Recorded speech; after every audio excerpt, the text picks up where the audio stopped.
ಗುಜರಾತಿನ ಒಂದು ಚಿಕ್ಕ ಊರಲ್ಲಿ ಚಂದು ತರಕಾರಿ ಅಂಗಡಿಯಲ್ಲಿ ಕೆಲಸ ಮಾಡ್ತಿದ್ದ. ಆದರೆ ಆ ಅಂಗಡಿಯ ಮಾಲೀಕ ಅವನಿಗೆ ಯಾವಾಗ್ಲೂ ಬೈತಿದ್ದ. ಇದರಿಂದ ಚಂದು ಚಿಂತಿತನಾಗಿದ್ದ. ದಿನ ಪೂರ್ತಿ ಸುಮ್ನೆ ಕೂತ್ಕೊಂಡಿರ್ತಾನೆ ದಂಡ್ಪಿಂಡ.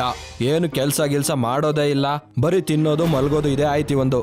ಇಲ್ಲ ಯಜಮಾನ್ರೆ, ಆತರ ಏನಿಲ್ಲ. ನಾನ್ ಯಾವಾಗ್ಲೂ ಮನಸ್ಸಿಟ್ಟು ಕೆಲಸ ಮಾಡ್ತೀನಿ. ಹೌದಾ? ಏನ್ ಕೆಲ್ಸ ಮಾಡ್ತೀಯ ನನ್ಗೆ ಹೇಳು ಸ್ವಲ್ಪ. ಏನ್ ಕಷ್ಟ ಪಡ್ತೀಯ ಹೇಳು. ಯಜಮಾನ್ರಿ, ನಾನು ಬೆಳಿಗ್ಗೆ ಎದ್ದು ಮೊದ್ಲಿಗೆ ತರಕಾರಿ ಮಂಡಿಗೆ ಹೋಗಿ ದಲ್ಲಾಳಿಗಳಿಂದ ತರಕಾರಿ ತಗೊಂಡ್ಬರ್ತೀನಿ. ಮತ್ತೆ ಗೋಡನ್ ನಲ್ಲಿ ತರಕಾರಿಗಳನ್ನು ಕ್ಲೀನ್ ಮಾಡ್ತೀನಿ. ಮತ್ತೆ ಬೇರೆ ಬೇರೆ ಮಾಡಿ ಬುಟ್ಟಿ ಒಳಗೆ ಹಾಕ್ತೀನಿ. ಇದಾದ್ಮೇಲೆ ಗಾಡಿ ತಗೊಂಡು ಎಲ್ಲಾ ಕಡೆ ತರಕಾರಿ ಮಾರಲು ತಿರುಗಾಡ್ತೀನಿ. ಬರೀ ತಿರ್ಗಾಡೋದ್ರಿಂದ ಏನಾಗತ್ತೆ? ತರಕಾರಿನೂ ಮಾರ್ಬೇಕು ತಾನೆ? ಅದೇ ಕೆಲ್ಸನೂ ಮಾಡ್ತಾ ಇದ್ದೀನಿ ಯಜಮಾನ್ರೆ. ಒಂದ್ ವೇಳೆ ತರಕಾರಿ ಸೇಲ್ ಆಗ್ಲಿಲ್ಲ ಅಂದ್ರೆ ಚೀಲ ಖಾಲಿ ಹೇಗಾಗುತ್ತೆ? 2 ಪೈಸಾ ಕೆಲ್ಸ ಮಾಡೋಲ್ಲ, ಅಧಿಕ ಪ್ರಸಂಗತನ ಮಾತ್ರ ಸರಿಯಾಗಿ ಮಾಡ್ತೀಯಾ. ಯಾರು ಹೇಳ್ಕೊಡೋದ್ ಬೇಕಾಗಿಲ್ಲ ನಿನ್ಗದು. ತುಂಬಾ ನಾಟಕ ಮಾಡ್ತಿದ್ಯಾ. ನೀವೇನ್ ಕೇಳಿದ್ರು ಅದನ್ನೇ ನಾನು ಹೇಳಿದ್ದು. ಸರಿ, ಹೋಗಿಲ್ಲಿಂದ ಇವಾಗ. ಸ್ವಲ್ಪ ಗಾಡಿನ ಸರಿಯಾಗಿ ನೋಡ್ಕೋ. ಅಲ್ಲಿರೋ ದನ ಹಸುಗಳೆಲ್ಲ ತರಕಾರಿ ತಿನ್ಬಿಡತ್ತೆ ನೋಡು. ಹಾಗೇನಾದ್ರೂ ಆದ್ರೆ ಈ ತಿಂಗಳು ಸಂಬಳ ನಿನಗ್ ಸಿಗೋದಿಲ್ಲ. ನಾನ್ ಹೇಳೋದ್ ನಿನಗೆ ಅರ್ಥ ಆಗ್ತಿದ್ಯಾ? ಚಂದು ಏನು ಹೇಳ್ದೆ ಅಲ್ಲಿಂದ ಹೊರಟು ಹೋಗ್ತಾನೆ. ಚಂದು ತನ್ನ ಗಾಡಿ ತಗೊಂಡು ನಾಷ್ಟ ಮಾಡ್ದೆ ತರಕಾರಿ ಮಾರಕ್ಕೆ ಹೋಗ್ತಾನೆ. ಆಮೇಲೆ ತರಕಾರಿ ತಗೊಳ್ಳಿ, ಹಸಿ ಹಸಿ ತರಕಾರಿ ತಗೊಳ್ಳಿ. ಮಮತಾ ಮತ್ತೆ ಸುನೀತಾ ಚೀಲ ತಗೊಂಡು ಚಂದು ಹತ್ರ ತರಕಾರಿಗಳನ್ನು ತೆಗೆದುಕೊಳ್ಳಲು ಮನೆಯಿಂದ ಆಚೆ ಬರ್ತಾರೆ. ನಮಸ್ಕಾರ ಅಕ್ಕ, ಹೇಗಿದ್ದೀರಾ? ನಾ ಚೆನ್ನಾಗಿದ್ದೀನಿ ಚಂದು, ನೀನ್ ಹೇಗಿದೀಯಾ? ನಾನೇನ್ ಹೇಳಿ ಅಕ್ಕ, ಯಜಮಾನ್ರು ಎಲ್ಲದಕ್ಕೂ ಬೈತಾನೆ ಇರ್ತಾನೆ. ನಾನ್ ನಿಯತ್ತಿಂದ ನನ್ ಕೆಲಸ ಮಾಡ್ತಾನೆ ಇರ್ತೀನಿ. ದಿನದಲ್ಲಿ ಬಂದ ಎಲ್ಲಾ ದುಡ್ಡು ಯಜಮಾನ್ರಿಗೆ ಕೊಡ್ತೀನಿ. ಯಜಮಾನ್ರೆ ಇದನ್ನ ಅರ್ಥನೇ ಮಾಡ್ಕೊತಾ ಇಲ್ಲ. ಆಗ ಆ ಅಂಗಡಿಯ ಮಾಲೀಕ ಬರ್ತಾನೆ. ಚಂದು ಮಾತಾಡೋದನ್ನ ಕೇಳಿಸ್ಕೊಳ್ತಾನೆ. ಓಹೋ, ನೀನು ನನ್ ಬಗ್ಗೆ ಕೆಟ್ಟದನ್ನು ಹೇಳಕ್ ಶುರು ಮಾಡಿದೀಯಾ. ನಾನು ನಿನ್ನಂತ ದಡ್ಶಿಕಮಣಿಗೆ ಕೆಲ್ಸ ಕೊಟ್ಟಿರೋದೇ ತಪ್ಪು. ಅದರಲ್ಲೂ ನೀನು ಜನಗಳ ಹತ್ರ ನನ್ ಬಗ್ಗೆ ಕೆಟ್ಟದಾಗೆ ಮಾತಾಡ್ತಿದ್ಯಾ. ಇಲ್ಲ ಯಜಮಾನ್ರೆ, ನಿಮ್ ಬಗ್ಗೆ ನಾನು ಏನು ಕೆಟ್ಟದಾಗಿ ಹೇಳ್ತಿರ್ಲಿಲ್ಲ. ಓಹೋ, ನನ್ ಮುಂದೆನೆ ನೀನ್ ಸುಳ್ಳು ಹೇಳಕ್ ಶುರು ಮಾಡಿದ್ಯಾ. ನಾನು ಕಿವಿಯಾರ ಕೇಳಿಸ್ಕೊಂಡಿದೀನಿ ನೀನ್ ಏನ್ ಹೇಳ್ತಿದ್ಯಾ ಅನ್ನೋದು. ನನ್ ಮುಂದೆನೆ ಹೀಗೆ ನನ್ ಬೆನ್ನ ಹಿಂದೆ ಇನ್ನೇನೇನ್ ಮಾಡಿರ್ಬೋದು ನೀನು. ಇವತ್ತಿನಿಂದ ನನ್ ಮನೆಗ್ ಬರ್ಬೇಡ ನೀನು. ಹಾಗೆ ಈ ತರಕಾರಿ ಗಾಡಿನ ನನ್ ಗೋಡೌನಲ್ಲಿ ಇಟ್ಬಿಡು. ಆದ್ರೆ ಯಜಮಾನ್ರೆ, ನಾನು ಪೂರ್ತಿ ತಿಂಗಳೇ ಕೆಲಸ ಮಾಡಿದ್ದೀನಿ. ನನ್ ಸಂಬಳ ಆದ್ರೂ ಕೊಡಿ. ಸಂಬಳದ ಬದಲು ಈ ತರಕಾರಿನ ಗಾಡಿನ ನೀನೇ ಇಟ್ಕೊಬಿಡು. ನನ್ಗೇನ್ ಬೇಕಾಗಿಲ್ಲ ಇದೆಲ್ಲ. ಇದ್ರ ಬಿಟ್ಟು ನಿನ್ ಬೇರೆ ಏನು ಸಿಗಲ್ಲ. ಯಜಮಾನ ಅಲ್ಲಿಂದ ಹೋಗ್ತಾನೆ. ಚಂದು ನನ್ನ ಕೆಲಸದಿಂದ ತೆಗೆದು ಹಾಕಿದ್ದಕ್ಕೆ ಅಳಕ್ಕೆ ಶುರು ಮಾಡ್ತಾನೆ. ಚಂದು ಯಾಕೆ ಅಳ್ತಾ ಇದೀಯಾ? ಯಜಮಾನ ನಿನ್ ಕೆಲಸದಿಂದ ತೆಗೆದ್ರೆ ಏನಾಯ್ತು? ನೀನ್ ಬೇರೆ ವ್ಯಾಪಾರ ಶುರು ಮಾಡು. ನಾವು ಯಾವತ್ತೂ ಇನ್ನೊಬ್ಬರ ಮೇಲೆ ಎಷ್ಟ್ ದಿನ ಅಂತ ಅವಲಂಬನೆ ಆಗೋದು? ಈ ಮಾತ್ ಕೇಳಿ ಚಂದುಗೆ ಆತ್ಮವಿಶ್ವಾಸ ಬಂತು. ಆಗ ಎಲ್ಲ ತರಕಾರಿಗಳನ್ನ ಮಾರ್ತಾನೆ.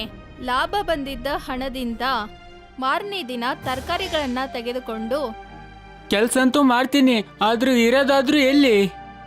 ಚಂದುಗೆ ಏನ್ ಮಾಡೋದು ಅಂತ ಗೊತ್ತಾಗ್ಲಿಲ್ಲ.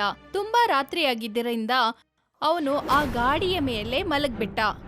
ಗಾಢ ನಿದ್ರೆಗೆ ಜಾರ್ತಾನೆ. ಯಾರು ಬಂದ್ರು ಇಷ್ಟೊತ್ತಲ್ಲಿ? ಯಾಕೆ ಇಷ್ಟೊತ್ತಲ್ಲಿ ತೊಂದರೆ ಕೊಡ್ತೀರಣ್ಣ? ಜೋರಾಗಿ ಮಳೆ ಬರುತ್ತೆ. ಗುಡುಗು ಸಿಡಿಲು ಜೋರಾಗಿ ಬರುತ್ತೆ. ಮಳೆಯಿಂದ ರಕ್ಷಣೆ ಪಡೆಯಲು ಚಂದುಗೆ ಯಾವ ದಾರಿನೂ ಕಾಣಲ್ಲ. ಅದಕ್ಕೆ ಗಾಡಿಯ ಕೆಳಗೆ ಕೂತ್ಬಿಡ್ತಾನೆ. ಅಲ್ಲಿರುವ ಕೆಲವು ನಾಯಿಗಳು ಒಂದು ಅಂಗಡಿಯ ಕೆಳಗೆ ಕೂತ್ಕೊಳ್ತಾವೆ. ಆಗ ಅಂಗಡಿಯವನು ಆ ನಾಯಿಗಳನ್ನ ಓಡಿಸ್ತಾನೆ. ಇದನ್ನೆಲ್ಲ ಚಂದು ಗಾಡಿಯ ಕೆಳಗಡೆ ಕೂತ್ಕೊಂಡು ನೋಡ್ತಾ ಇರ್ತಾನೆ. ಆಗ ಆ ನಾಯಿಗಳನ್ನ ತನ್ನ ಗಾಡಿಯ ಅಡಿಗೆ ಕರ್ಕೊಂಡ್ ಬರ್ತಾನೆ. ಬನ್ನಿ ನಾಯಿಗಳ, ನನ್ ಜೊತೆ ಬನ್ನಿ. ನನ್ ಗಾಡಿ ಕೆಳಗಡೆ ಮಳೆ ಕಮ್ಮಿ ಆಗೋ ತನಕ ನೀವು ಅಲ್ಲೇ ಇರ್ಬೋದು. ಎಲ್ಲ ನಾಯಿಗಳು ಗಾಡಿಯ ಅಡಿಯಲ್ಲಿ ಬರ್ತವೆ. ಆಗ ಚಂದು ನೋಡ್ತಾನೆ, ಅಲ್ಲಿ ವಯಸ್ಸಾದ ಒಂದು ನಾಯಿಗೆ ತುಂಬಾ ಚಳಿ ಆಗ್ತಿರೋದನ್ನ ನೋಡ್ತಾನೆ. ತನ್ನ ಭುಜದ ಮೇಲೆ ಇರೋ ಟವೆಲ್ ಅನ್ನು ನಾಯಿಯ ಮೇಲೆ ಹೊದಿಸ್ತಾನೆ. ಆ ನಾಯಿ ಕೃತಜ್ಞತೆಯಿಂದ ಚಂದುವನ್ನ ನೋಡುತ್ತೆ. ಆಗ ಸಿಡಿಲು ಬಡಿದು ಅಲ್ಲಿ ಭೈರವ ಪ್ರತ್ಯಕ್ಷನಾಗ್ತಾನೆ. ನೀನು ತುಂಬಾ ದಯಾಳು. ನಿನ್ನ ಹತ್ರ ಇರೋದಕ್ಕೆ ಯಾವ ಮನೆನೂ ಇಲ್ಲ. ಆದ್ರೂ ನೀನು ಈ ಪ್ರಾಣಿಗಳಿಗೆ ನೀನು ಸಹಾಯ ಮಾಡಿದೀಯಾ. ಹೇ ದೇವ್ರೆ, ಪಾಪ ಅವುಗಳು ಮಾತಾಡಕ್ಕಾಗಲ್ಲ. ಆದ್ರೆ ನಾನಂತೂ ಮನುಷ್ಯ. ನಾನು ಅರ್ಥ ಮಾಡ್ಕೊಂಡೆ, ಅವುಗಳು ಮಳೆಯಿಂದ ರಕ್ಷಿಸಿಕೊಳ್ಳಲು ಯಾವ್ದಾದ್ರೂ ಜಾಗ ಬೇಕು. ಅದಕ್ಕೋಸ್ಕರ ನಾನು ನನ್ನ ಗಾಡಿ ಕೆಳಗಡೆ ಜಾಗ ಕೊಟ್ಟೆ. ನಾಯಿ ನನ್ನ ವಾಹನ, ನಿಯತ್ತಿನದ್ದು ಹೌದು. ನೀನು ನನ್ನ ವಾಹನಕ್ಕೆ ಸಹಾಯ ಮಾಡಿದೀಯಾ? ಹೇಳು, ನಿನಗೇನು ಬೇಕು?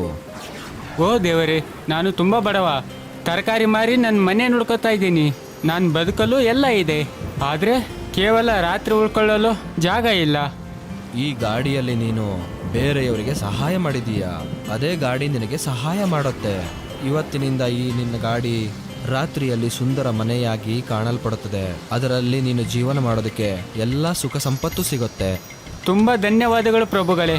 ನಾನು ಇದಕ್ಕಾಗಿ ಯಾವಾಗಲೂ ಆಭಾರಿಯಾಗಿರುತ್ತೇನೆ. ಚಂದುಗೆ ವರದಾನ ಕೊಟ್ಟ ನಂತರ ಭೈರವ ಅಲ್ಲಿಂದ ಮಾಯವಾಗ್ತಾನೆ. ಆಗ ಚಂದುವಿನ ಮನೆ ಒಂದು ದೊಡ್ಡ ಅರಮನೆ ತರ ಆಗುತ್ತೆ. ಆಗ ಚಂದು ಎಲ್ಲ ನಾಯಿಗಳನ್ನ ಕರ್ಕೊಂಡು ತನ್ನ ಮನೆ ಒಳಗಡೆ ಹೋಗ್ತಾನೆ.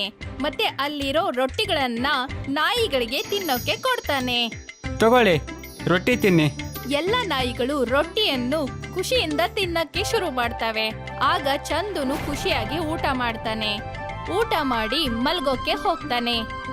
ಮರುದಿನ ಚಂದುವಿನ ಮಾಲೀಕನಿಗೆ ಗೊತ್ತಾಗುತ್ತೆ ಚಂದುವಿನ ಗಾಡಿ ಒಂದು ದೊಡ್ಡ ಅರಮನೆಯಾಗಿದೆ ಅಂತ. ಪ್ರೇಮ್ಲಾಲ್ ರೌಡಿಗಳನ್ನ ಕರ್ಕೊಂಡು ಚಂದುವನ್ನ ಹುಡುಕಿಕೊಂಡು ಹೋಗ್ತಾನೆ. ಒಳ್ಳೆದೇ ಆಯ್ತು ನೀನಿಲ್ಲಿ ಸಿಕ್ಕಿರೋದು. ನೀವು ನನ್ನ ಕೆಲಸದಿಂದ ತೆಗೆದಾಕಿದಿರಲ್ವಾ, ಮತ್ತೆ ನನ್ನನ್ನ ಯಾಕೆ ಹುಡುಕ್ತಾ ಇದ್ದೀರಾ? ನಿನ್ನ ಹತ್ರ ನನ್ನ ಗಾಡಿ ಇದೆ, ಅದನ್ನು ನನಗೆ ವಾಪಸ್ ಕೊಟ್ಬಿಡು. ಆ ಗಾಡಿ ಈಗ ನಿಮ್ದಲ್ಲ, ಆ ಗಾಡಿ ಈಗ ನಮ್ದು. ಮತ್ತೆ ಹಾಗೇನೆ ನೀವು ನಮಗೆ ನನ್ನ ಸಂಬಳನ ಕೊಟ್ಟಿಲ್ಲ. ಬಾಯ್ ಮುಚ್ಕೊಂಡು ನನ್ನ ಗಾಡಿನ ವಾಪಸ್ ಕೊಟ್ಬಿಡು, ಇಲ್ಲ ಅಂದ್ರೆ ಸುಮ್ಮನೆ ಬಿಡೋಲ್ಲ. ನೋಡ್ತಾ ಇದೀಯ ತಾನೇ ನನ್ನ ಜೊತೆ ಇರೋರನ್ನ? ಇವರು ನಿನ್ನ ಕೈ ಕಾಲು ಮುರಿದಾಕ್ಬಿಡ್ತಾರೆ. ನೀವೇನು ಬೇಕಾದ್ರೂ ಮಾಡ್ಕೊಳ್ಳಿ, ಆ ಗಾಡಿನ ನಾನು ನಿಮಗೆ ವಾಪಸ್ ಕೊಡೋದಿಲ್ಲ. ಪ್ರೇಮ್ಲಾಲ್ ತನ್ನ ರೌಡಿಗಳಿಗೆ ಚಂದುನ್ಗೆ ಹೊಡೆಯೋಕೆ ಹೇಳ್ತಾನೆ. ಮಾಲೀಕನ ಆಜ್ಞೆಯಂತೆ ರೌಡಿಗಳು ಚಂದುಗೆ ಹೊಡೆಯಲು ಅಲ್ಲಿರೋ ಕೋಲ್ಗಳನ್ನ ತೆಗೆದುಕೊಳ್ತಾರೆ. ಆ ಕೋಲಿನಿಂದ ಚಂದುಗೆ ಹೊಡೆಯೋಕೆ ಶುರು ಮಾಡ್ತಾರೆ. ಇದು ನೀವು ಮಾಡ್ತಿರೋ ಸರಿಯಲ್ಲ, ನಿಮ್ಗೆ ಇದರ ಶಿಕ್ಷೆ ಖಂಡಿತ ಸಿಗುತ್ತೆ. ಆ ರೌಡಿಗಳು ಚಂದುನ ಮಾತನ್ನ ಕೇಳಲ್ಲ, ಹಾಗೆ ಹೊಡಿತಾನೆ ಇರ್ತಾರೆ. ಚಂದು ಗಾಡಿಯ ಕೆಳಗೆ ಆಶ್ರಯ ತಗೊಂಡ ನಾಯಿಗಳು ಇದನ್ನೆಲ್ಲ ನೋಡ್ತಾ ಇರ್ತವೆ. ಜೋರಾಗಿ ಬೊಗಳಕ್ಕೆ ಶುರು ಮಾಡ್ತವೆ. ರೌಡಿಗಳು ಚಂದುಗೆ ಹೊಡೆಯೋದನ್ನ ಕಮ್ಮಿ ಮಾಡಲ್ಲ. ಆಗ ಆ ನಾಯಿಗಳು ಓಡ್ತಾ ಅಲ್ಲಿಗೆ ಬರ್ತವೆ ಮತ್ತೆ ಆ ರೌಡಿಗಳನ್ನ ಕಚ್ಚೋಕೆ ಶುರು ಮಾಡ್ತವೆ.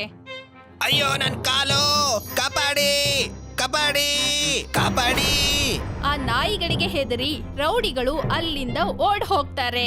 ಆಮೇಲೆ ನಾನು ಯೋಚನೆ ಮಾಡ್ತಿದ್ದೆ ಇವರಲ್ಲಿ ನನಗೆ ಯಾರೂ ಇಲ್ಲ ಅಂತ. ನನಗೆ ನಿಜವಾದ ದೋಸ್ತಿಗಳು ನೀವಾದ್ರಿ. ಇವತ್ತಿಂದ ಶಾಶ್ವತವಾಗಿ ನನ್ನ ಜೊತೆ ಇರ್ತೀರಾ. ಬೆಳಿಗ್ಗೆ ಆ ಮನೆ ಮಾಯವಾಗಿ ಮತ್ತೆ ಗಾಡಿ ಆಯಿತು. ಆಗ ಚಂದು ತರಕಾರಿ ಮಾರಲು ಊರಿನ ಒಳಗಡೆ ಹೋಗ್ತಾನೆ. ಹೀಗೆ ತರಕಾರಿ ಮಾರೋಕೆ ಶುರು ಮಾಡ್ದ. ರಾಂಪುರ ಅನ್ನೋ ಒಂದು ಹಳ್ಳಿ ಇತ್ತು. ಅಲ್ಲಿ ಕಿಶನ್ ತನ್ನ ಮಗಳು ನೀತಾ ಜೊತೆ ವಾಸ ಮಾಡ್ತಿದ್ದ. ಕಿಶನ್ನ 2 ಕಾಲ್ಗಳು ಹಾಳಾಗೋಗಿತ್ತು. ಅವನಿಗೆ ಅಂತ ಯಾವ್ದೇ ಮನೆ ಇರ್ಲಿಲ್ಲ. ಒಂದು ಮರದ ಕೆಳಗಡೆ ಟಾರ್ಪಲ್ ಅನ್ನ ಹಾಕೊಂಡು ಅದ್ರ ಕೆಳಗಡೆ ಇಸ್ತ್ರಿ ಮಾಡ್ತಾ ತನ್ನ ಜೀವನನ ಕಳಿತಾ ಇದ್ದ. ಒಂದು ದಿನ ತುಂಬಾ ಜೋರಾಗಿ ಮಳೆ ಬರತ್ತೆ. ಆಗ ಅವನ್ ಟಾರ್ಪಲ್ ಹಾರೋಗತ್ತೆ. ಆಮೇಲೆ ಅಪ್ಪ, ಎಲ್ಲ ಬಟ್ಟೆ ನೆಂದು ಹೋಗಿದೆ. ನಮ್ ತಲೆ ಮೇಲೆ ಇದ್ದಂತ ಟಾರ್ಪಲ್ ಕೂಡ ಹಾರೋಯ್ತು. ಈಗ ನಾವೇನ್ ಮಾಡೋದು? ಮಗಳೇ, ನೀನ್ ಅಳ್ಬೇಡ, ಎಲ್ಲ ಸರಿ ಹೋಗುತ್ತೆ. ನಂಬು, ಯಾರ ಹಣೆ ಬರದಲ್ಲಿ ಕಷ್ಟ ಬರ್ತಿರುತ್ತೋ ಅವರು ತುಂಬಾ ಮುಂದೆ ಹೋಗ್ತಾರೆ. ಮತ್ತೆ ಯಾರ ಹಣೆ ಬರದಲ್ಲಿ ಸಂತೋಷ ಇರುತ್ತೋ ಅದು ಕೂಡ ಅವ್ರಿಗೆ ಸಿಕ್ಕೇ ಸಿಗುತ್ತೆ. ಈಗ ಸುಮ್ನೆ ಇರು, ಈ ಬಟ್ಟೆನ ಕೊಟ್ಬಾ. ಮತ್ತೆ ದುಡ್ಡನ್ನ ಕೇಳ್ಬೇಕು, ಇಲ್ಲಂದ್ರೆ ಇವತ್ತು ಕೂಡ ಹಾಸ್ಕೊಂಡೆ ಮಲಗ್ಬೇಕು. ನೀತಾ ಬಟ್ಟೆಗಳನ್ನ ತಗೊಂಡ್ ಹೋಗ್ತಾಳೆ. ಯಾರ್ ಬಟ್ಟೆನೋ ಅವ್ರು ಕೊಟ್ಟು ಅವ್ರ ಹತ್ರ ದುಡ್ಡು ಕೇಳ್ತಾಳೆ. ಆದ್ರೆ ಯಾರೋ ಅವಳಿಗೆ ದುಡ್ಡು ಕೊಡೋದಿಲ್ಲ. ಎಲ್ರು ಬೈದು ಓಡಿಸ್ಬಿಡ್ತಾರೆ. ನೀತಾ ಅತ್ಕೊಂಡು ಮುಂದಕ್ ಹೋಗ್ತಾಳೆ ಮತ್ತೆ ಯೋಚಿಸ್ತಾಳೆ, ಯಾರು ಕೂಡ ದುಡ್ಡು ಕೊಡ್ಲೇ ಇಲ್ಲ. ಈಗ ಮಾಯಿ ಮೇಡಮ್ ಬಟ್ಟೆ ಮಾತ್ರ ಉಳ್ದಿರೋದು. ಬಹುಶಃ ಅವರು ಈ ಬಟ್ಟೆ ತಗೊಂಡ್ಮೇಲೆ ದುಡ್ಡು ಕೊಡ್ಬಹುದಾ? ಅಲ್ಲೇ ಪಕ್ಕದಲ್ಲೇ ಮಾಹಿ ಅನ್ನೋ ಹೆಂಗ್ಸು ವಾಸ ಮಾಡ್ತಾ ಇದ್ರು. ಅವಳು ಪ್ರತಿದಿನ ಅವ್ರ ಹತ್ರ ಬಟ್ಟೆ ಇಸ್ತ್ರಿ ಮಾಡಿಸ್ಕೊತಿದ್ಲು. ಮತ್ತವ್ರಿಗೆ ದುಡ್ಡು ಸಹ ಕೊಡ್ತಿರ್ಲಿಲ್ಲ.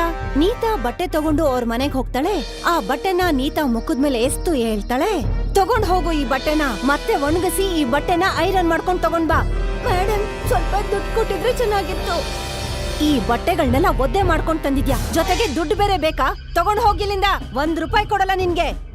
ನೀತಾ ಅತ್ಕೊಂಡು ಕಾಡೊಳಗಡೆ ಹೋಗ್ತಾಳೆ. ಅಲ್ಲಿ ನದಿ ತೀರದಲ್ಲಿ ಕೂತ್ಕೊಂಡು ಅಳ್ತಾ ಇರ್ತಾಳೆ. ಆಮೇಲೆ ಹೇಳ್ತಾಳೆ, ಈಗ ನಾನೇನ್ ಮಾಡ್ಲಿ? ಯಾರು ಕೂಡ ದುಡ್ಡು ಕೊಡ್ಲಿಲ್ಲ. ಮನೇಲಿ ತಿನ್ನೋಕ್ಕೂ ಸಹ ಏನೂ ಇಲ್ಲ. ನಾನು ಅಪ್ಪನ್ಗೇನ್ ಹೇಳಿ? ಅಯ್ಯೋ ದೇವ್ರೆ, ಈಗ ನೀನೇ ನನಗ್ ಸಹಾಯ ಮಾಡ್ಬೇಕು.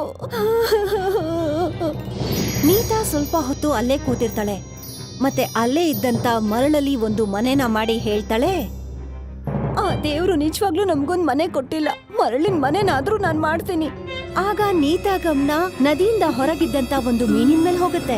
ಆ ಮೀನು ಒದ್ದಾಡ್ತಾ ಇತ್ತು. ನೀತಾ ಆ ಮೀನನ್ನ ಹಿಡಿದು ಮತ್ತೆ ನೀರೊಳಗಡೆ ಹಾಕ್ತಾಳೆ. ಆಗ ಒಂದು ಬೆಳಕು ಬರತ್ತೆ. ಆ ಬೆಳಕಲ್ಲಿ ಒಬ್ಳು ಪರಿ ಬರ್ತಾಳೆ.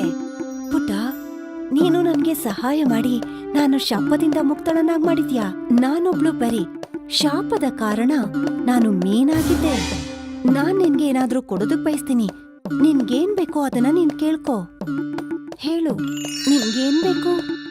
ನನ್ನ ಹತ್ರ ಮನೆ ಇಲ್ಲ, ನನ್ಗೊಂದ್ ಮನೆ ಬೇಕು. ಆ ಪರಿ ನೀತಾ ಮರಳಿನ ಮನೆ ಮಾಡೋದನ್ನ ನೋಡಿತ್ತು. ಪರಿ ಆ ಮರಳಿನ ಮನೆನ ವಿಶಾಲವಾದ ಜಾದುವಿನ ಮನೆ ಆಗಿ ಬದಲಾಯಿಸುತ್ತೆ. ಮತ್ತೆ ಆ ಮನೆ ತುಂಬಾ ಗಟ್ಟಿಯಾಗಿರತ್ತೆ. ನೀತಾಗ್ ಹೇಳ್ತಾಳೆ ಪರಿ, ನೀತಾ, ಇದು ಜಾದುವಿನ ಮನೆ. ಇದ್ರ ಹತ್ರ ನೀನ್ ಏನೇ ಕೇಳಿದ್ರು ಅದು ನಿನಗ್ ಸಿಗತ್ತೆ. ಮತ್ತಿದು ಗಾಳಿನಲ್ಲಿ ಕೂಡ ಹಾರತ್ತೆ. ಇದ್ರಲ್ಲಿರೋಂತ ವಸ್ತುಗಳು ಕೂಡ ಜಾದುವಾಗಿ ಬದಲಾಗತ್ತೆ. ಆದ್ರೆ ನೆನ್ಪಲ್ಲಿರ್ಲಿ, ಸದಾ ಬೇರೆಯವ್ರಿಗೋಸ್ಕರನೇ ಬೇಡ್ಕೋಬೇಕು. ಹಾಗ್ ಹೇಳಿ ಪರಿ ಅಲ್ಲಿಂದ ಮಾಯ ಆಗೋಗತ್ತೆ. ನೀತಾ ಆ ಜಾದುವಿನ ಮನೆಗೆ ಆದೇಶ ಕೊಡ್ತಾಳೆ, ನನ್ನನ್ನ ಹಾರಿಸ್ಕೊಂಡು ನಮ್ ಹಳೆ ಮನೆ ಹತ್ರ ಕರ್ಕೊಂಡು ಹೋಗು. ಹಾರ್ತಾ ಇರೋ ಮನೆನ ನೋಡಿ ಹಳ್ಳಿಲಿದ್ದಂತ ಜನಗಳು ಆಶ್ಚರ್ಯ ಪಟ್ಕೋತಾರೆ. ಅಪ್ಪ ಆ ಮನೆನ ಆಶ್ಚರ್ಯದಿಂದ ನೋಡ್ತಾನೆ ಇರ್ತಾನೆ. ಆಗ ಅದ್ರೊಳಗಡೆಯಿಂದ ನೀತಾ ಹೊರಗ್ ಬರ್ತಾಳೆ. ಕಿಶನ್ ಅವಳನ್ನ ನೋಡ್ತಾನೆ ಮತ್ತವಳನ್ನ ಕೇಳ್ತಾನೆ, ಇಲ್ಲಿ ಇಷ್ಟು ದೊಡ್ಡ ಮಣ್ಣಿನ ಮನೆ ಎಲ್ಲಿಂದ ಬಂತು? ಮತ್ತೆ ಈ ಮನೆ ಹೇಗ್ ಆರೋದಕ್ ಸಾಧ್ಯ? ನೀತಾ ಆ ವಿಶಾಲವಾದ ಮರಳಿನ ಮನೆ ಮತ್ತೆ ಆ ಪರಿ ಬಗ್ಗೆ ಎಲ್ಲಾನು ತಂದೆಗೆ ಹೇಳ್ತಾಳೆ. ಎಲ್ಲಾ ವಿಷಯನೂ ಕೇಳಿ ಕಿಶನ್ಗೆ ತುಂಬಾ ಖುಷಿ ಆಗತ್ತೆ. ಅದಾದ್ಮೇಲೆ ಇಬ್ರು ಯಾವ್ದೇ ದುರಾಸೆ ಇಲ್ದೆ ತಮ್ಮ ಇಸ್ತ್ರಿ ಕೆಲ್ಸನ ಶುರು ಮಾಡ್ಕೋತಾರೆ. ಈಗ ಬಟ್ಟೆ ತರೋದಕ್ಕೋಸ್ಕರ ಅವರಿಬ್ರು ಬೇರೆಯವ್ರ ಮನೆಗ್ ಹೋಗ್ತಾ ಇರ್ಲಿಲ್ಲ, ಮನೆನೇ ಹಾರಿಸ್ಕೊಂಡು ಅವ್ರ ಮನೆಗ್ ಹೋಗ್ತಾ ಇದ್ರು. ನಿಧಾನವಾಗಿ ಇಬ್ರು ಕೆಲ್ಸ ಜಾಸ್ತಿ ಆಗತ್ತೆ. ಪ್ರತಿಯೊಬ್ರು ಅವ್ರ ಹತ್ರನೇ ಬಟ್ಟೆ ಇಸ್ತ್ರಿ ಮಾಡಿಸ್ಕೊತಾ ಇದ್ರು. ಹಾಗೆ ಒಂದು ದಿನ, ಅಪ್ಪಾಜಿ, ನಂಗ್ ತುಂಬಾ ಖುಷಿ ಆಗ್ತಿದೆ. ಕೇವಲ ನಮ್ ಹಳ್ಳಿ ಜನ ಮಾತ್ರ ಅಲ್ಲ, ಬೇರೆ ಹಳ್ಳಿ ಜನ ಕೂಡ ನಮ್ ಹತ್ರ ಬಟ್ಟೆ ಐರನ್ ಮಾಡಿಸ್ಕೊಳಕ್ ಬರ್ತಾರೆ. ಮಗಳೇ, ನಾನು ಕೂಡ ಖುಷಿಯಾಗಿದ್ದೀನಿ. ನಾವ್ ಇದೇ ತರ ನಿಸ್ವಾರ್ಥವಾಗಿ ಕೆಲಸ ಮಾಡ್ಬೇಕು ಮತ್ತೆ ಇನ್ನೊಬ್ಬರಿಗೆ ಸಹಾಯ ಮಾಡ್ಬೇಕು. ಕಿಶನ್ ಮತ್ತೆ ನೀತಾ ಇಬ್ರು ಸಹ ಬಟ್ಟೆ ಇಸ್ತ್ರಿ ಕೆಲಸ ಮಾಡ್ತಿದ್ರು. ಆಗ ಒಬ್ಬ ವ್ಯಕ್ತಿ ಮನೆ ಬಾಗ್ಲಿಗ್ ಬರ್ತಾರೆ ಮತ್ತೆ ಅವ್ರ ಹತ್ರ ಸಹಾಯ ಕೇಳ್ತಾರೆ. ಏನ್ ವಿಷಯ? ನಾನ್ ನಿಮ್ಗೆ ಹೇಗ್ ಸಹಾಯ ಮಾಡ್ಬೇಕು? ಕಿಶನ್ ಅಣ್ಣ, ನನ್ ಹೆಂಡತಿ ಗರ್ಭಿಣಿ. ಇನ್ನೇನ್ ಅವಳಗ್ ಮಗು ಹುಟ್ಟೋದಿದೆ. ಅವಳನ್ನ ಕರ್ಕೊಂಡು ಕೂಡ್ಲೆ ಡಾಕ್ಟರ್ ಹತ್ರ ಹೋಗ್ಬೇಕು. ಆದ್ರೆ ಊರವರು ರಸ್ತೆನ ಮುಚ್ಚಿದ್ದಾರೆ. ಮತ್ತೆ ನಾನು ಅವಳನ್ನ ಇವಾಗ ಹೇಗ್ ಕರ್ಕೊಂಡು ಹೋಗ್ಲಿ ಡಾಕ್ಟರ್ ಹತ್ರ?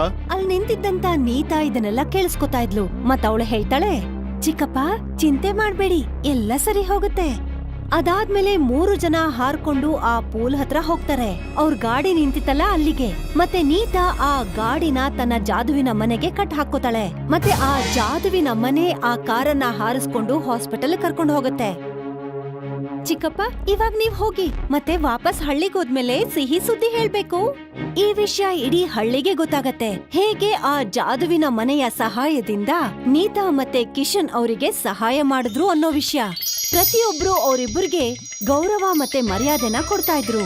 ಪಕ್ಕದಲ್ಲೇ ಇದ್ದಂತ ಮಾಯಿ ಅನ್ನೋ ಹೆಂಗ್ಸು 4 ದಿನದ ಮಟ್ಟಿಗೆ ಹೊರಗ್ ಹೋಗಿದ್ರು. ಅವಳು ಬಂದಾಗ ಆ ಮನೆ ಬಗ್ಗೆ ಕೇಳ್ತಾಳೆ. ಬಂದಾಗಿಂದ ಇವರಿಬ್ರು ಹೊಗಳಿಕೆನೆ ಕೇಳ್ತಿದ್ದೀನಿ. ನನ್ ಕಿವಿ ತೂತ ಬಿದ್ದು ಹೋಯ್ತು. ಇವರಿಬ್ಬರಿಗೂ ಏನಾದ್ರೂ ಮಾಡ್ಲೇಬೇಕು. ಅದಾದ್ಮೇಲೆ ಯಾರಿಗೂ ಗೊತ್ತಾಗ್ದಿರೋ ಹಾಗೆ ಮಾಯಿ ಆ ಜಾದುವಿನ ಮರಳಿನ ಮನೆಗೆ ಹೋಗ್ತಾಳೆ. ಮತ್ತೆ ಅಲ್ಲಿರುವಂತ ಬಟ್ಟೆಗಳನ್ನ ಐರನ್ ಇಂದ ಸುಡೋಕೆ ಪ್ರಯತ್ನ ಪಡ್ತಾಳೆ. ಆದ್ರೆ ಎಲ್ಲ ಉಲ್ಟಾನೇ ಆಗತ್ತೆ. ಆ ಐರನ್ ಬಾಕ್ಸು ಅವಳನ್ ಸುಡೋದಿಕ್ಕೆ ಹಿಂದೆ ಬೀಳತ್ತೆ. ಅಯ್ಯೋ ಅಯ್ಯೋ, ಇದೇನಾಗ್ತಿದೆ? ಕಾಪಾಡಿ ಕಾಪಾಡಿ, ಯಾರಾದ್ರೂ ಕಾಪಾಡಿ. ಅಷ್ಟೊತ್ತಿಗೆ ನೀತಾ ಮತ್ತೆ ಕಿಶನ್ ಇಬ್ರು ಅಲ್ಲಿಗೆ ಬರ್ತಾರೆ. ಮತ್ತೆ ಐರನ್ ಬಾಕ್ಸ್ ಅನ್ನ ನಿಂತ್ಕೋ ಅಂತ ಆದೇಶ ಕೊಡ್ತಾರೆ. ನನ್ನ ಕ್ಷಮಿಸ್ಬಿಡು, ಯಾವಾಗ್ಲೂ ನಾನು ನಿನ್ಗೆ ಕೆಟ್ಟದನ್ನೇ ಬಯಸ್ದೆ. ಇವತ್ತು ಕೂಡ ನಿಮ್ಮೆಲ್ಲ ಬಟ್ಟೆಗಳನ್ನ ಸುಡ್ಬೇಕು ಅಂತ ಬಂದಿದ್ದೆ. ಆದ್ರೆ ನೀನ್ ಎಷ್ಟು ಒಳ್ಳೆಯವಳು ಅಂದ್ರೆ ನನ್ ಪ್ರಾಣನೇ ಕಾಪಾಡ್ಬಿಟ್ಟೆ. ಅಮ್ಮೋರೆ, ನಿಮ್ ತಪ್ಪಿನರಿವು ನಿಮ್ಗಾಗಿದೆ, ಅದೇ ಸಾಕಲ್ವಾ ನನ್ಗೆ? ನಾವ್ ಯಾವಾಗ್ಲೂ ಬೇರೆಯವ್ರಿಗೆ ಸಹಾಯ ಮಾಡ್ಬೇಕು, ಅವ್ರಿಗೆ ತೊಂದ್ರೆ ಕೊಡ್ಬಾರ್ದು. ನಮ್ ತಂದೆ ಯಾವಾಗ್ಲೂ ನಮ್ಗೆ ಹೇಳ್ತಿರ್ತಾರೆ, ನಮ್ ಹಣೆಲ್ ಬರ್ದಿರೋ ಖುಷಿ ನಮ್ಗೆ ಸಿಕ್ಕೇ ಸಿಗತ್ತೆ ಅಂತ. ಅದನ್ನ ಯಾರೂ ಕದಿಯೋದಕ್ಕಾಗಲ್ಲ. ಅಪ್ಪ ಮಗಳಿಬ್ರು ಒಬ್ರಿಗೊಬ್ರು ಗಟ್ಟಿಯಾಗಿ ಅಪ್ಕೋತಾರೆ. ಮತ್ತೆ ಇದೇ ರೀತಿ ದುರಾಸೆ ಪಡ್ದೆ ಬೇರೆಯವ್ರಿಗೆ ಸಹಾಯ ಮಾಡ್ತಾ ಆ ವಿಶಾಲವಾದ ಮರಳಿನ ಮನೆಯಲ್ಲಿ ವಾಸ ಮಾಡ್ತಾರೆ. ರಾಂಪುರ ಅನ್ನೋ ಒಂದು ಹಳ್ಳಿ ಇತ್ತು. ಅಲ್ಲಿ ಕಿಶನ್ ತನ್ನ ಮಗಳು ನೀತಾ ಜೊತೆ ವಾಸ ಮಾಡ್ತಿದ್ದ. ಕಿಶನ್ನ 2 ಕಾಲ್ಗಳು ಹಾಳಾಗೋಗಿತ್ತು. ಅವನಿಗೆ ಅಂತ ಯಾವ್ದೇ ಮನೆ ಇರ್ಲಿಲ್ಲ. ಒಂದು ಮರದ ಕೆಳಗಡೆ ಟಾರ್ಪಲ್ ಅನ್ನ ಹಾಕೊಂಡು ಅದ್ರ ಕೆಳಗಡೆ ಇಸ್ತ್ರಿ ಮಾಡ್ತಾ ತನ್ನ ಜೀವನನ ಕಳಿತಾ ಇದ್ದ. ಒಂದು ದಿನ ತುಂಬಾ ಜೋರಾಗಿ ಮಳೆ ಬರತ್ತೆ. ಆಗ ಅವನ್ ಟಾರ್ಪಲ್ ಹಾರೋಗತ್ತೆ. ಆಮೇಲೆ ಅಪ್ಪ, ಎಲ್ಲ ಬಟ್ಟೆ ನೆಂದು ಹೋಗಿದೆ. ನಮ್ ತಲೆ ಮೇಲೆ ಇದ್ದಂತ ಟಾರ್ಪಲ್ ಕೂಡ ಹಾರೋಯ್ತು. ಈಗ ನಾವೇನ್ ಮಾಡೋದು? ಮಗಳೇ, ನೀನ್ ಅಳ್ಬೇಡ, ಎಲ್ಲ ಸರಿ ಹೋಗುತ್ತೆ. ನಂಬು, ಯಾರ ಹಣೆ ಬರದಲ್ಲಿ ಕಷ್ಟ ಬರ್ತಿರುತ್ತೋ ಅವರು ತುಂಬಾ ಮುಂದೆ ಹೋಗ್ತಾರೆ. ಮತ್ತೆ ಯಾರ ಹಣೆ ಬರದಲ್ಲಿ ಸಂತೋಷ ಇರುತ್ತೋ ಅದು ಕೂಡ ಅವ್ರಿಗೆ ಸಿಕ್ಕೇ ಸಿಗುತ್ತೆ. ಈಗ ಸುಮ್ನೆ ಇರು, ಈ ಬಟ್ಟೆನ ಕೊಟ್ಬಾ. ಮತ್ತೆ ದುಡ್ಡನ್ನ ಕೇಳ್ಬೇಕು, ಇಲ್ಲಂದ್ರೆ ಇವತ್ತು ಕೂಡ ಹಾಸ್ಕೊಂಡೇ ಮಲಗ್ಬೇಕು. ನೀತಾ ಬಟ್ಟೆಗಳನ್ನ ತಗೊಂಡ್ ಹೋಗ್ತಾಳೆ. ಯಾರ್ ಬಟ್ಟೆನೋ ಅವ್ರು ಕೊಟ್ಟು ಅವ್ರ ಹತ್ರ ದುಡ್ಡು ಕೇಳ್ತಾಳೆ. ಆದ್ರೆ ಯಾರೋ ಅವಳಿಗೆ ದುಡ್ಡು ಕೊಡೋದಿಲ್ಲ. ಎಲ್ರು ಬೈದು ಓಡಿಸ್ಬಿಡ್ತಾರೆ. ನೀತಾ ಅತ್ಕೊಂಡು ಮುಂದಕ್ ಹೋಗ್ತಾಳೆ. ಮತ್ತೆ ಯೋಚಿಸ್ತಾಳೆ, ಯಾರು ಕೂಡ ದುಡ್ಡು ಕೊಡ್ಲೇ ಇಲ್ಲ. ಈಗ ಮಾಯಿ ಮೇಡಮ್ ಬಟ್ಟೆ ಮಾತ್ರ ಉಳ್ದಿರೋದು. ಬಹುಶಃ ಅವರು ಈ ಬಟ್ಟೆ ತಗೊಂಡ್ಮೇಲೆ ದುಡ್ಡು ಕೊಡ್ಬಹುದಾ? ಅಲ್ಲೇ ಪಕ್ಕದಲ್ಲೇ ಮಾಹಿ ಅನ್ನೋ ಹೆಂಗ್ಸು ವಾಸ ಮಾಡ್ತಾ ಇದ್ರು. ಅವಳು ಪ್ರತಿದಿನ ಅವ್ರ ಹತ್ರ ಬಟ್ಟೆ ಇಸ್ತ್ರಿ ಮಾಡಿಸ್ಕೊತಿದ್ಲು. ಮತ್ತವ್ರಿಗೆ ದುಡ್ಡು ಸಹ ಕೊಡ್ತಿರ್ಲಿಲ್ಲ. ನೀತಾ ಬಟ್ಟೆ ತಗೊಂಡು ಅವ್ರ ಮನೆಗ್ ಹೋಗ್ತಾಳೆ. ಆ ಬಟ್ಟೆನ ನೀತಾ ಮುಖದ್ಮೇಲೆ ಎಸ್ತು ಹೇಳ್ತಾಳೆ, ತಗೊಂಡ್ ಹೋಗು ಈ ಬಟ್ಟೆನ, ಮತ್ತೆ ಒಣಗಿಸಿ ಈ ಬಟ್ಟೆನ ಐರನ್ ಮಾಡ್ಕೊಂಡ್ ತಗೊಂಡ್ ಬಾ.